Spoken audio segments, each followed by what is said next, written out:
what's up guys? My name is Zach and today I am driving a 1992 Ford Escort GT. Up front is a 1.8 liter inline 4 and down below is a 5-speed manual transmission. Now I am super excited to be driving this Ford Escort for two reasons. First of all, you don't really see these a whole lot anymore, so I'm always excited to drive vehicles like that. But the second reason is the fact that it's stick shift.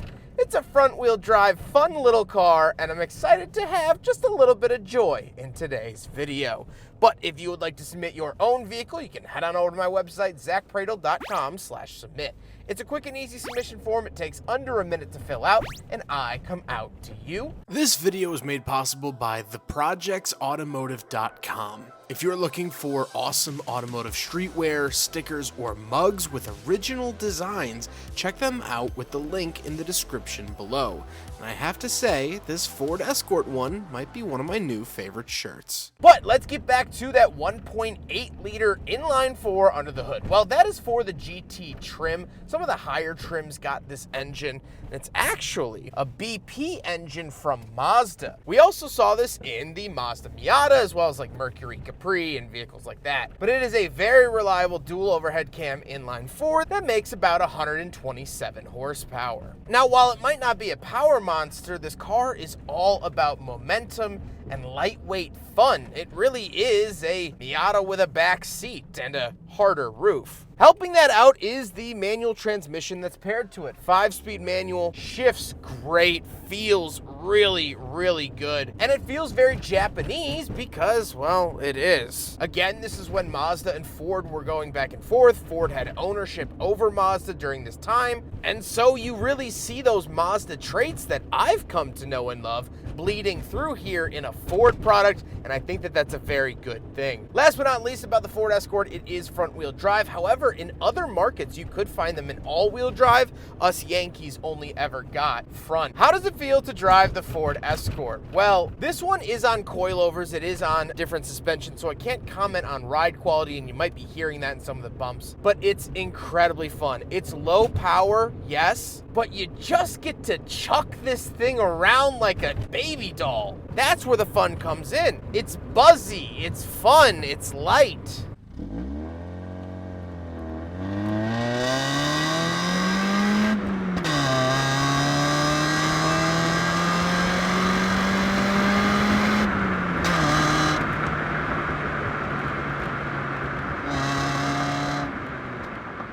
This car feels like you're dancing at a wedding with no one watching. A little bit of improv, a little bit of the classics, chuck the worm in there, whatever you want. That's what it feels like to drive the Ford Escort. It's freeing. The chains have been cut, and I love it so dearly. All right, let's see here, baby. First gear.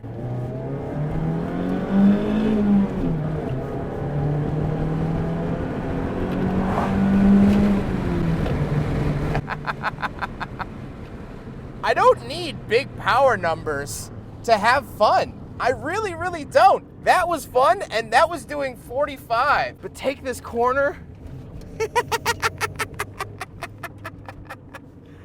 That's enough for me to giggle for sure. With that stuff out of the way, let's talk about the interior. Well, in front of me, I have 4 gauges. Off to the left is my coolant temperature and fuel. In the center is my speedometer, and off to the right is my tachometer. On the steering wheel, we do have cruise control options here in the GT. Very nice to see that. Off to the left, we do have our power mirror adjustments, climate vent, fog lights, and gauge dimmer switch. And moving out of the door, we have our latch to get in and out, and our crank for the window. Moving into the center, we get 2 climate control vents and the climate controls themselves. This was a factory AC car, which is cool to see. And down below, we have an aftermarket radio because any radio from the 90s isn't going to keep up with modern tech. We also do have our 12-volt outlet / cigarette lighter and an ashtray. And then down below, we have a cubby and 2 cup holders. So we will do a big friggin' bottle test. However, as predicted, it fails the big friggin' bottle test.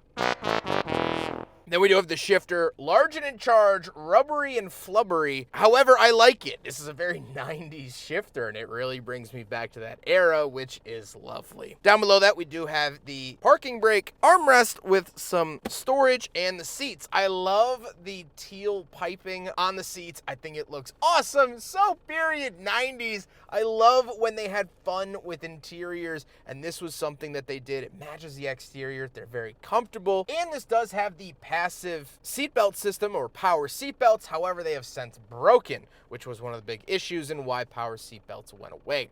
However, speaking of seats, we do have back seats, so let's go do a backseat review. All right, attempting to get into the back of the Ford Escort, if this chair will move up. There we go. Oh boy, not built for me, but it actually has a back seat, unlike the Mazda Miata, so that's a plus on its own. All right, once I am in the back of the Escort, it's not bad. I mean, as a kid, I'm sure this would be great. I am a big boy, and I don't fit back here as well. However, it's not really meant for me. These are if you need them type seats. If you have a family, you probably would buy either the four-door Escort or just another vehicle. So nothing too crazy there, but I'm in the back of a Ford Escort. That's cool. That's cool. Let's hop into the very back. We'll take a quick look at the trunk and cargo space, and then we'll talk about the looks. All right, coming around the back of the Ford Escort, pop it like that, and pull it the rest of the way up. Now, something I always forget, maybe it's just me, probably just me, I have many issues that need sorted, but this is a hatchback. I always thought that these were just little coupes.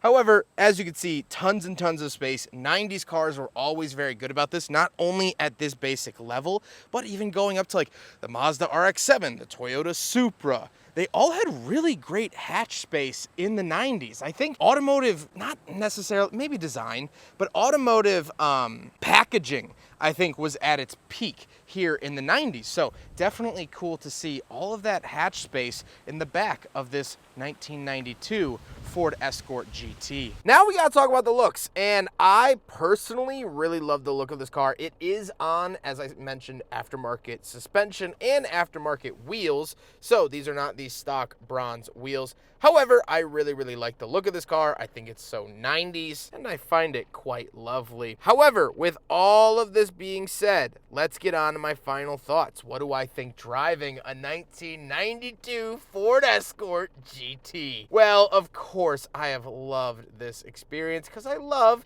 this little car. It's so fun to drive. It really feels like a toy, but in the best ways possible. Not like a cheap, flimsy thing, but something that's just built to bring you joy, and yet it's based off an Escort, which is kind of an economy car. I mean, for all intents and purposes, back in 1980, this replaced the Pinto. But this comes from an era where you could have a fun economy car. Today, that doesn't happen. Those two words, fun and economy, do not exist in the same Venn diagram. But back in the 80s and 90s, it did. And there was partial reason for that. Companies could dump tons of money into the cars that they were making because they were making good money off of them. What I mean by cars is not SUVs. From the words of Bob Lutz, he was a higher up at Ford in the late 80s, although by the time this car was built in 92, he had moved on to Chrysler. Neither here nor there.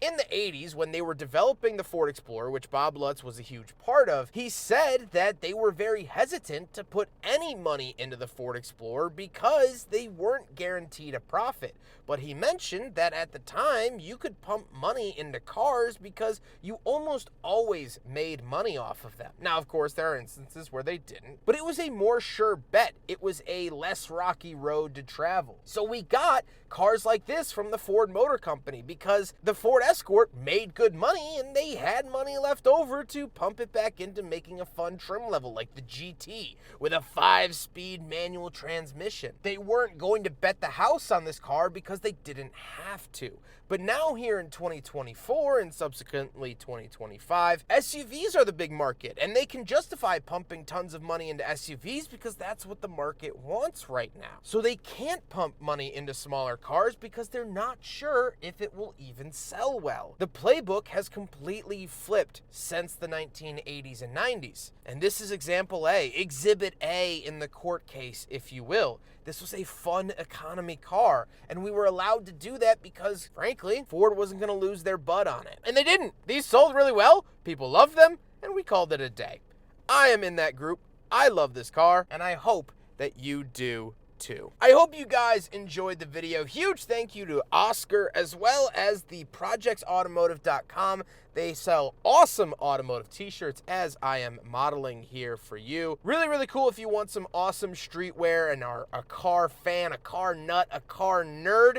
Definitely head on over to theprojectsautomotive.com. Pick yourself up some sweet swag. They have great designs, and I absolutely love them, and I appreciate Oscar for having me out to drive his Ford Escort. But I hope you guys enjoyed the video. Don't forget to rate the video, comment on the video, and subscribe if you really liked it. Take care, guys.